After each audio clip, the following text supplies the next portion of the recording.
હાલો તો Instagram family, તો આપણે ઇન્સ્ટાગ્રામમાં એક આ બેટરીનો વિડીયો મૂક્યો હતો, તો કમેન્ટો બહુ આવી કે આ કઈ રીતે બનાવી. વિડીયો પણ આપણો 1,30,000 ઉપર ગયો છે કે આ કઈ રીતે બનાવી, અમારે બનાવી, આ અમને શીખવાડો કેવી રીતે બનાવી.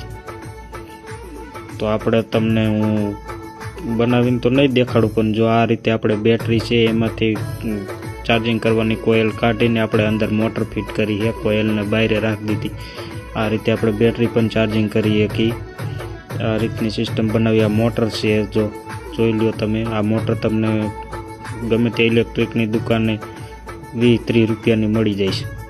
તો એ રીતની આપણે મોટર રાખી છે. પછી આ રીતે જો અંદર તમે જોઈ લો મોટર છે, ઓલો લેપ આપણે નવરાત્રિમાં ફરે ને એ લેપની મોટર છે. આ ચાંપમાં ને એમાં શેડા માર્યા છે. આ ચાંપ ચાલુ કરો ને એટલે આ રીતની ફરવા માંડે, જો ફરે હે ને. બાકી કાંઈ નહીં, સિમ્પલ છે, 20-30 રૂપિયાનો જ ખર્ચો છે. પછી આ જે નીચલી દાંડી રહી ને આવી રીતે તમારે ગમે તે પોટી લઈને એની આવી રીતે ટ્રેપ મારી દેવાની એટલે હાલે રેડી. આ રીતની ફરે, પછી ચાલુ કરીને વજાય ને આખી રાત હાલે ખેતરમાં રોજડા પૂનડા.